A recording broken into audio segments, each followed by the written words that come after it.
Before I start on number 35, I want to emphasize that on this practice for the unit test, I'm going at a rather brisk pace through these problems. If you want a more detailed explanation, I've created some other YouTube videos, one on factoring out the GCF, one on simply factoring trinomials where the leading coefficient is 1, or a lot of times I say nothing in front. And then for maybe the ones that are a little more complicated, if there's something other than 1 in front, any of the videos from 11.4 refer to both factor by grouping and the box method. Okay, so for a more detailed explanation, please refer to those videos. And also, each time I'm factoring, I'm actually referring to these rules. So if you don't have these in your mind or on a piece of paper, you might want to pause the video and just get them jotted down real quick. It's important to have these in your mind, and you need to be able to write them on a piece of paper so you can refer to them. Okay? All right, so let's get started with number 35. And I can zoom in a little bit here.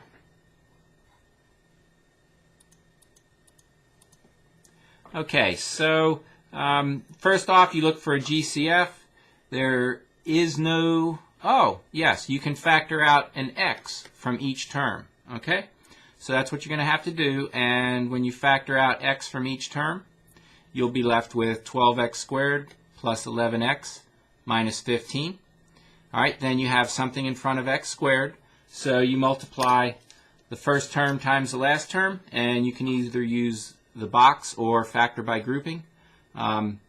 12 times 15, that's going to give you 180, and maybe you can do it in your head. 10 times 15 would be 150, and there's 2 more.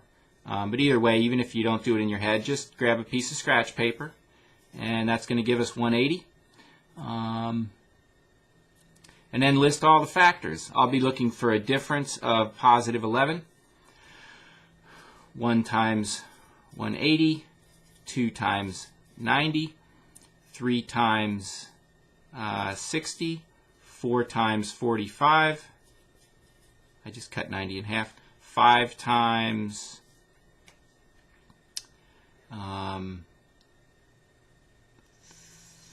30 would be 150. 36 would be 180.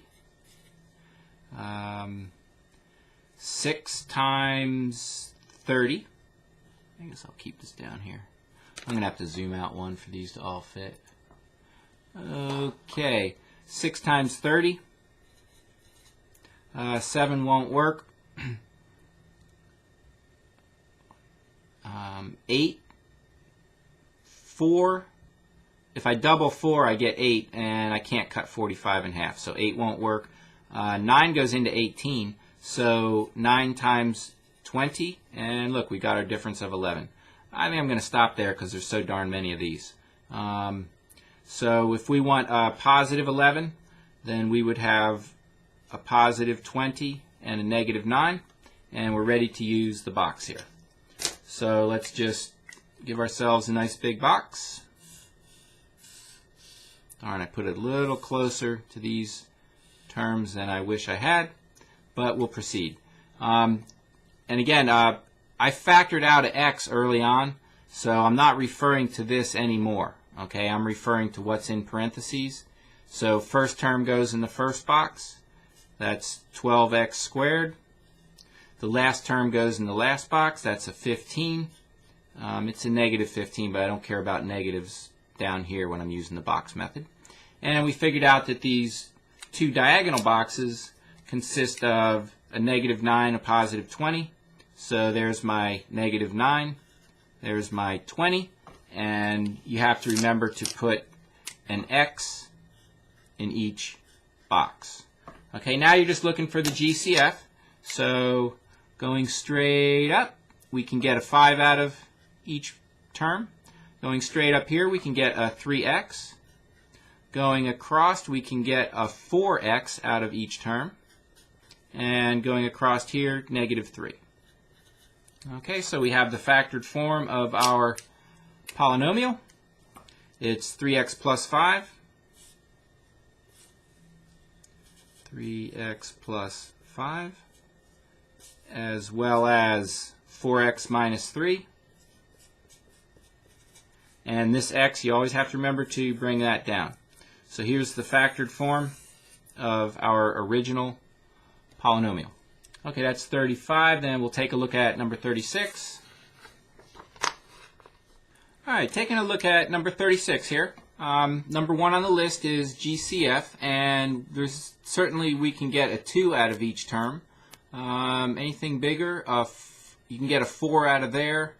You can get a 4 out of there, and if this was just 100, you could certainly get a 4 out of it. So you can get 4 out of 104. There's actually something larger, but maybe it won't occur to you. So I want to suggest a way you might pick up on that.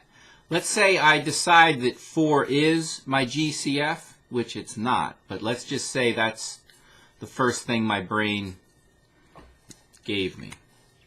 Then I would proceed factoring a 4 out.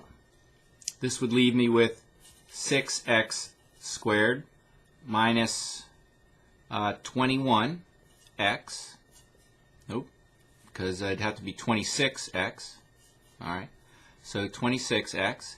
And then this would be negative 20. And you can, the 4 is correct because well, I factored it out correctly, because if I send it back in, I'll get right back where I started. Okay, but notice with the 6, the 26, and the 20, I can still get a 2 out. So once you factor out the GCF, especially if you're working with large numbers, take a close look and see if you can get anything more. So I could also get a 2. And what's 2 times 4? But 8. All right. So 8 is actually the GCF here, and that's what we're going to factor out. Okay. So if I factor out 8 from each term, I'll be left with 3x squared, and 8 would be 10 times would be 80, and 3 more would be our 24, so it's 13x, right? 3 times 8 is 24, and 8 times 10 is 80. 80 and 24 gives you 104. If you don't want to do it in your head, just do long division. You'll get negative 13. And then finally over here, it's simply going to be negative 10. Okay? So we factored the GCF of 8 out of there.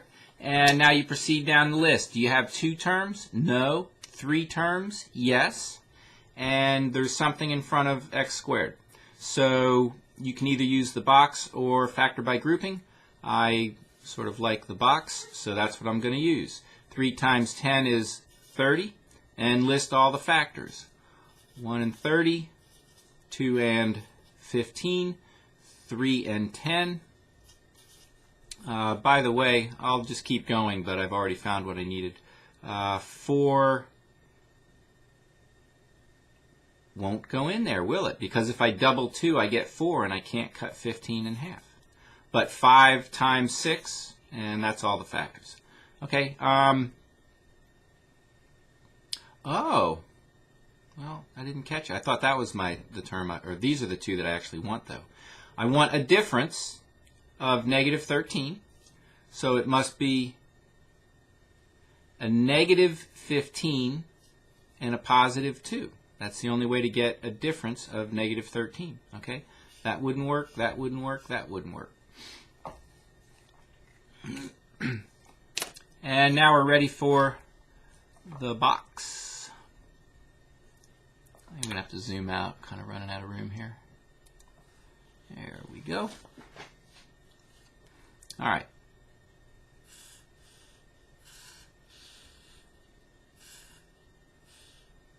First term in the first box, last term in the last box. And all our work here was to figure out what goes in the other two boxes. So we've got a 2 and a negative 15. Incidentally, if you put negative 15, positive 2, it's perfectly fine. You'll still get the correct answer. And the one thing you just have to remember is it's going to be an x here and an x here. Okay? Now we'll factor out the GCF. We're actually just looking for the GCF. Over here I factored it out, and you can see that I factored it out. But over here I'm just saying, well, what's the GCF? Would be 5, and the negative's almost out, so I pull it out. Going up here, all I can do is get an x out of there. Going across, 3x, and across I can get a 2. Alright, so the factored form is x minus 5, 3x plus 2, and you have to remember to bring your 8 down. Okay, so this is the factored form of our original polynomial. Alright, taking a look at number 37 here. There's number 1 on the list is GCF. You can certainly get an x out of each term, and you could get a 5 out of each term. One more thing to have in mind is you have a negative in front of your leading term, and that makes factoring more complicated. So I always factor out a negative, usually a negative 1 if that's all that's there. But since I'm already factoring out a 5x, I'm going to factor out a negative 5x from each term. Okay, and basically this negative, the effect is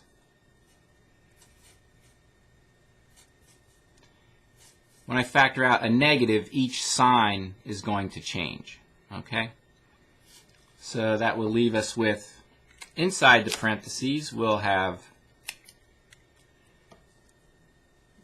if I divide this by negative 5x, I'll have a positive 15x squared. This would become a negative 14x, and this would be a negative 8. Alright, so, and you can check it. If you send your negative 5x back in to each term, you will get right back where you started. Okay, then you proceed down the list. Do you have 2 terms? No. Do you have 3 terms? Yes. And there's something in front of x squared. So this indicates you can use the box method or factor by grouping. At least those are the ones that I've covered. There are many other ways to factor polynomials, but those are the 2 that I've basically shown. 8 times 15 is 120. And then I list all the factors. 1, 20, 2 and 60, 3 and 40, 4 and 30, half of 60 is 30, 5 certainly goes in there, 5 times 20 would be 100, so 5 times 24. Alright, 6 goes because double 3, you get 6. Am I running off my paper? Just about. So cut that in half, 6 times 20. I'll zoom out a little bit. Let's see, I'm probably still going to run out of room. 7 won't work. 8 certainly works. 8 times 15. That's my rooster out there saying, wake up and do your math. Darn it, looking for a difference of negative 14. And what I get, you know what, instead of keep going, I could list some more, but I got my difference of negative 14 right here. If I had a negative 20 and a positive 6, when you combine them, you'll get negative 14. Alright, so I could have gone a little further on the list, but I'm going to stop there. Alright, so now we're ready to use the box. Let's slide this over a bit. And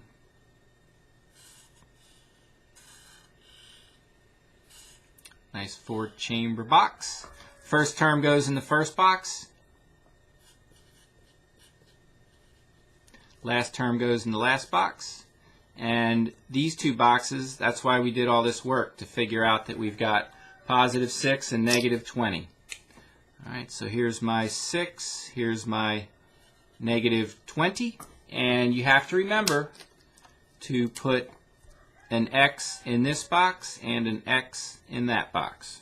Okay, and now we're just going to factor out the GCF, or we're going to look for the GCF.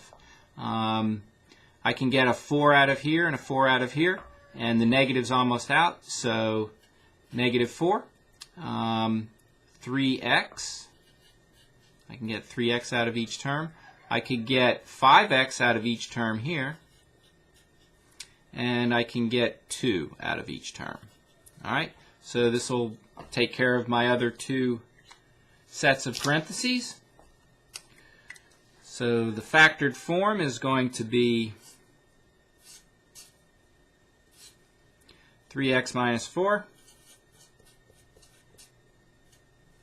and 5x plus 2. And you have to remember to bring down that negative 5x. Okay? So this is the factored form of our original polynomial. That's 37. We'll also take a look at number 38 here, seeing as it's fairly involved. And number 1 on the list is GCF. So, see if I can get away with zooming in a little bit, at least for the time being. Alright, so number 38. Our GCF. I can get an X out of each term, I can get a Y out of each term, and, well, I can certainly get a 2 out of each one, but I'm sure I can get more than that. I can get a 4 out of each term. Turns out I can get an 8 out of each term. I wonder if I can get a 12. Yeah. I can get 12 out of a 24. 10 times 12 would be 120. I wonder if I can get a 24 out of each term. That would sure make it easy. 24, 5 times 24 would be that. And 6 times 24 would be that. All right, so the GCF is 24. If you're not up for just doing that in your head, remember when we factored out GCF early on, or when we talked about finding the greatest common factor, you could just write 24, 120, and 144, all right, and list the prime factorization of each one.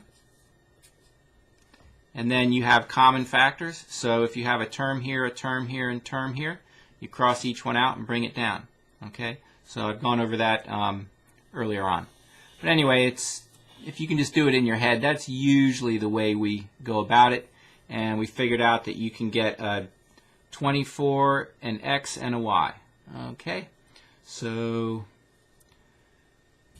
24xy is going to get factored out of each term. And the only thing left here is going to be x squared. Well, that's sure cleaned up. Maybe I'll move this over a little bit. This will be a 5x, since positive. And this will be 6. Okay, now we'll proceed down our list. So we took care of number 1. We factored out the GCF. Number 2 is, do you have 2 terms? No. Number 3, you have 3 terms? Yes. And is there anything in front of x squared? No. I mean, there's a 1, but I say there's nothing in front of x squared. So you simply grab the 6 and list all the factors. 1 times 6, 2 times 3, there's all our factors. Okay, I need a sum of positive 5, so it must be a positive 2 and a positive 3. So we have what we need to complete our factoring. Simply be an x and an x. That'll give us our x squared. A plus 2 and a plus 3. Make that a a little more dark. And you have to remember to bring down 24xy. Okay, so that takes care of 38. And let's see. I think we'll stop there.